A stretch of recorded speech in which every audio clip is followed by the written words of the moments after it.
Captain Rambeau? What the hell are you doing? Entering the jump point perimeter. I'm gonna get you some readings, Fury. What? Hello? Monica. Hello?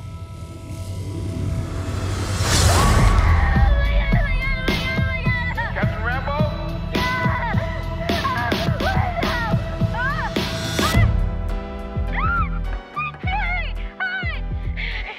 Is this an Avengers test?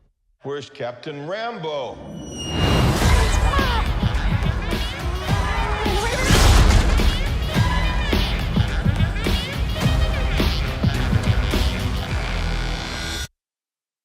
What the?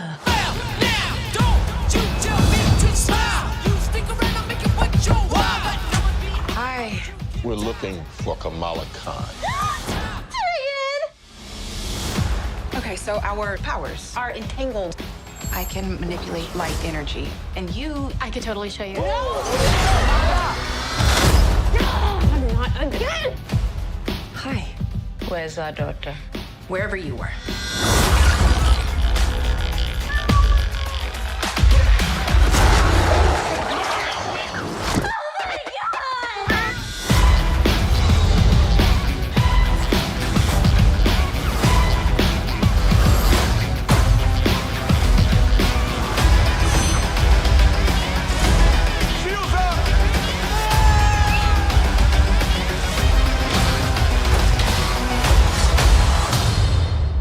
We're a team. Oh, no, we're not a team. We're not a team.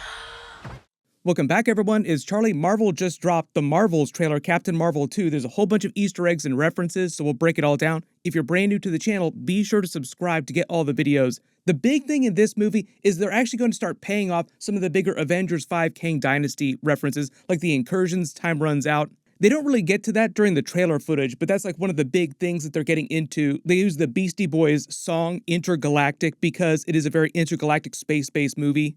During the movie, we're supposed to see an actual incursion start to happen, and it has something to do with the power of Miss Marvel's bangles, the two different bangles, which we see Dar-Ben wielding the other bangle. For a long time, people wondering if Kamala Khan's other bangle that they've been looking for all these years, that her mother and her people have been looking for, was actually Shang-Chi's 10 Rings of Power. This confirms that that's not the case. The other bangle just looks like her one bangle, like they both look the exact same. This just confirms that the bangles are a version of the Kree Nega Bands. There might be some more connections to Kang the Conqueror because the rings on his device during Ant-Man the Wasp Quantumania look similar, but in order for that connection to be made, they would have to say that Kang made the Kree Nega Bands. We might also get some mutants in X-Men Easter eggs too, because they just canonized Miss Marvel as a mutant in the MCU. They used the X-Men the Animated Series theme song when they were talking about that at the end of Miss Marvel. And during Wandavision, Darcy referenced Monica Rambeau's DNA being mutated as if she was becoming a mutant.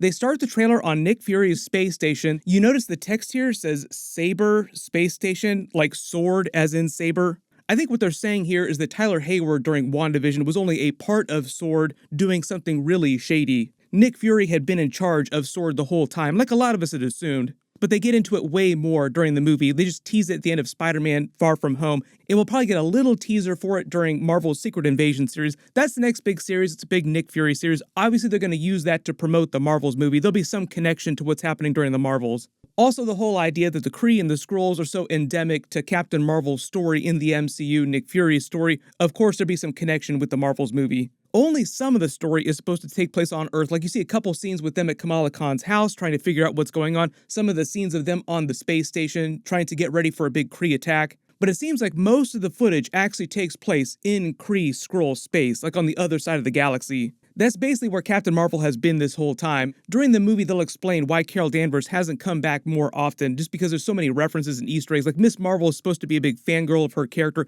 even though she was barely around during Avengers Endgame and hasn't been around on Earth publicly in a long time. Monica Rambeau had that whole subplot during WandaVision where she was really pissed off at Captain Marvel, but they never explained why. The whole idea is that she thinks that she didn't come back to support her mother when her mother was dying of cancer during the whole blip, the 5-year time jump.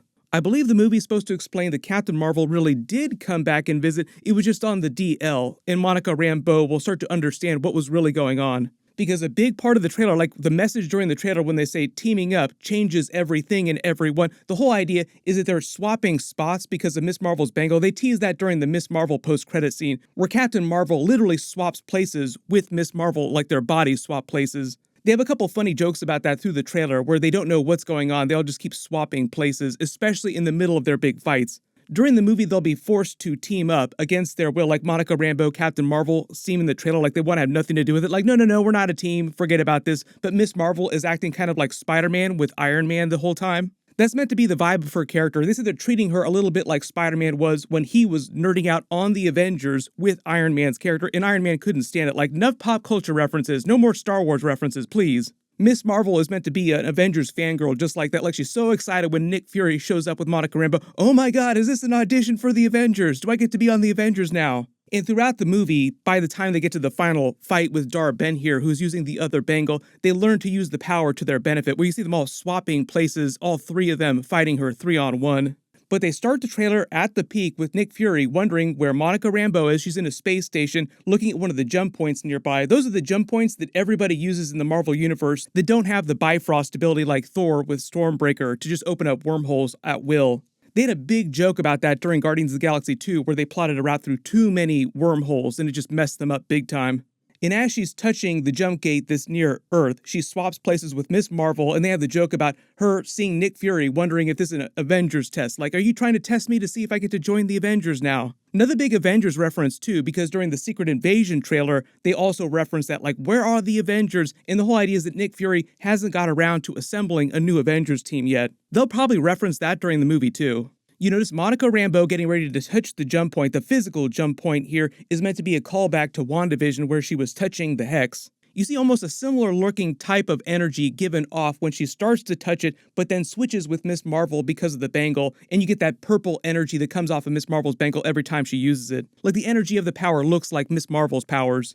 You remember at the end of WandaVision, one of the post-credit scenes was for Monica Rambeau, where the Skrull came to take her to Nick Fury to become a more important in his inner circle within S.W.O.R.D. The whole idea is that she's been working for S.W.O.R.D. on the space station ever since then. And you notice too, when Nick Fury is watching Kamala Khan show up, like, what the hell is going on here? Getting ready to drop some classic Nick Fury F-bombs. On his desk, you actually see Captain Marvel's souped-up space pager.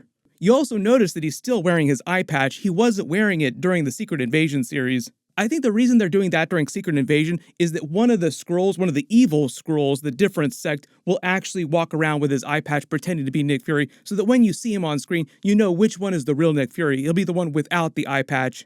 You also notice that Kamala Khan knows exactly who Nick Fury is when she sees him, even though he has no idea who she is. When they switch places, you notice that Monica Rambeau winds up switching with Carol Danvers and winds up on this alien planet in a different part of space, dropping out of this wormhole. Like, they all rotate down the line to different places. But that's where we get to Kree Skrull space, because that's where Carol Danvers was, which is how they pull the story back to that part of the galaxy. And Monica Rambeau sees that Captain Marvel was in the middle of a fight with this Kree army here. You see a couple of the pink-skinned Kree with the naturally colored Kree too. And you see her use her power to repel them. Like she tells Miss Marvel and her parents during the trailer, she manipulates light energy. It seems like they actually tuned her down. I did a much longer video about how her powers work in the comics. One of the reasons why the title of the movie is called The Marvels instead of just calling it Captain Marvel 2 is because all three of the characters have the Captain Marvel name or have had it at one point. It's a bit of the play on the idea that Monica Rambeau in the comics was the original female Captain Marvel. She actually had the Captain Marvel name way before, like many years before the Carol Danvers character ever started using the Captain Marvel name. And Miss Marvel literally has that name in her title, like she is Miss Marvel 2 Captain Marvel. Miss Marvel was also a name that Carol Danvers went by originally in the comics too, but they kind of skipped that in the MCU. A lot of people now wondering if the Blue Marvel is going to have a cameo scene during this, because we all thought that he was going to show up during the WandaVision series with all the sword stuff. If they were going to introduce him in the MCU anytime soon, in any different property or any different series or movie, I do believe it would be through the Captain Marvel storyline. This scene of Captain Marvel switching with Miss Marvel is literally just the Miss Marvel post-credit scene. It's like the exact same footage. They actually said that the crew that was filming the Marvels movie filmed that post-credit scene for the series last year. She came out of the closet and she starts looking around Miss Marvel's room like, what the hell is going on here? She thinks she's stopped into some sort of stalker's room. She starts seeing all the fan art of her with Miss Marvel, like Kamala Khan and Captain Marvel working together. A lot of the art in the background is literally just taken from comic book art, like comic book covers. You notice on her desk, she has a model of Iron Man's helmet. There's an Iron Man figure on the desk on the other side here too. That's because just in general, she is an Avengers fangirl, but also in real life, the actress who plays Miss Marvel is an Iron Man fangirl. Her favorite film of all time is the first Iron Man film, naturally because it's a great film. One of the funny things about the Miss Marvel series is they said that there were too many Iron Man references during because she was such a fangirl when she was filming Miss Marvel. She kept trying to make Iron Man references, and Kevin Feige's like, no, please stop referencing Iron Man so much. This is more about Captain Marvel. You're supposed to be a Captain Marvel fangirl. You notice the Sloth references? That's a reference to her YouTube channel, Sloth Baby Productions, where she makes the Avengers fan films. Like she's got the page open to one of her Avengers fan pages, the Sloth Baby pages. This is a piece of comic book art, but done to look like Brie Larson. Some of these posters of Captain Marvel are actually literally real-life posters taken from the first movie. They actually did that during Ant-Man and the Wasp Quantumania, where the little kid's backpack was just one of the posters from the very first movie. They give them a brand new Marvel Studios intro logo like they do with every single movie, updating it with just the most recent stuff that has come out. Like you see both She-Hulk and Moon Knight in this. They cut the logo a little bit quickly here before the full thing reveals, but Miss Marvel is also part of this logo too, along with Kang the Conqueror. Nick Fury and Monica Rambeau travel to Jersey City to Kamala Khan's house to talk to her parents and figure out what's going on with her. She nerds out on the Avengers again like, oh my god, are you here to take me to the Avengers? This is going to be amazing. The t-shirt she's wearing here actually has Captain Marvel comic book covers from real life on it. You also notice that Monica Rambeau's uniform looks a lot like her Photon uniform from the comics, but all the people working for S.W.O.R.D. wear uniforms like this, like they all wear this costume. I believe she will be going by the Photon name during the movie. When she's explaining her powers, the whole idea is that in the comics, she can actually manipulate any type of energy that she can understand. She can turn herself into pure light energy too. She can also absorb and redirect any kind of energy. She does that with Scarlet Witch's Hex energy too. So theoretically, if she could figure out how to understand how Infinity Stone energy works, if someone tried to soak her with a full blast of all 6 Infinity Stones, the Infinity Gauntlet, she could actually redirect that Infinity Stone energy at them. But the way they balance the power out is by saying that she has to fully understand how that power works, and there's just too many questions about Infinity Stone energy, they don't fully understand it yet. So it's not like she can actually do that tomorrow. When they're talking to her about what's actually going on, you see her looking at her little dossier there, the energy, and you see this wreckage on the floor. It looks like Carol Danvers gets into a fight when she swaps places, like Captain Marvel winds up fighting a Kree who's tied up there sitting in a chair. So it looks like when she came downstairs after swapping places with Miss Marvel, she wound up destroying part of the house. They have the joke about her showing them her power again, causing them to switch again with Captain Marvel showing up in the house. Like, oh, Nick Fury, what's going on? If you didn't watch my Miss Marvel episode videos, Carol Danvers does have a new costume, like this is an upgraded version of her previous suits. And they have the joke about where Miss Marvel went, like, where did our daughter travel to if you swap places with her? And she jumps to the Kree ship in the middle of the fight with the Flurkin that looks like it's meant to be the same one from the first movie. Basically using the same joke that they used during the first Captain Marvel movie where all the human characters were learning about Flurkins for the first time. Like, oh no, that's not a cat. And it just opens up with its tentacles and takes down all the Kree soldiers, freaking Miss Marvel out. This foreign planet that they all wind up traveling to on Captain Marvel's ship, this is meant to be Captain Marvel's ship she's used for the past many years since she's been in Kree Skrull space, is meant to be Aldana. It's ruled by Prince Yan, this character here, and his family. I believe it's just meant to be part of Kree Skrull space. Captain Marvel has visited there before, so she has like a pre-existing history here, and there's some jokes about her relationship with Prince Yan in the comics. During the comics, she accidentally wound up getting married to him because of some cultural misunderstanding that their people had. Like you see all the dancers here dancing that looks kind of like a traditional Indian dance like Kamala Khan would have done. I believe in the comics, they also communicate on this planet by singing. I don't know if they're going to do it that way in the movie though. The movie itself isn't meant to be a musical, but I believe there will be some singing from the characters during the movie. You see all 3 of them on Captain Marvel's ship getting excited about going to the planet. Like this is after they come around on the idea of teaming up. You see them travel through one of the jump gates, just like the Guardians of the Galaxy do during their movies. They jump cut a couple different scenes of them fighting and then swapping places with the message, teaming up changes everything and everyone. Like it makes them better as people, learning to be a team together. With Monica Rambeau using her power, Miss Marvel using her power on one of the Kree ships. And because Miss Marvel and Monica Rambeau can't naturally fly in the MCU, they have a joke about them swapping places a couple different times and falling through the air because when they're swapping places, Captain Marvel had been flying. We get a much bigger look at Nick Fury's sword space station when he says shields up, and you see all the people wearing the uniforms like Monica Rambeau in the background. It seems like this is when Dar-Ben, the other Kree, come back to planet Earth to attack. Like towards the end of the film, it'd be one of the big final fights. They have a joke about an army of Flurkin kittens, like a bunch of kittens running down, but they're Flurkins, they're not actual kittens. So they're super dangerous, like an army of really dangerous creatures. This is Zawe Ashton's Dar-Ben character. She's meant to be ruling the Kree because the whole idea is that when this movie picks up, the Kree believe that Carol Danvers' character actually killed the Supreme Intelligence, so they view her as a huge villain to their race. Like they think of her as this terrible person that's going to destroy all of them. I believe during the movie, their name for Carol Danvers is actually the Annihilator, and that's meant to be a big Annihilus Easter egg for those people that want to see Annihilus show up in the MCU as a big villain. He's actually from the Negative Zone. That's a big Fantastic Four place. Maybe we'll see Annihilus after they do Fantastic Four. But you notice that her character is actually wielding Ronan the Accuser's hammer, and you see Ronan the Accuser back behind her walking. So he's making good on his threat to Carol Danvers in the first movie, I will return.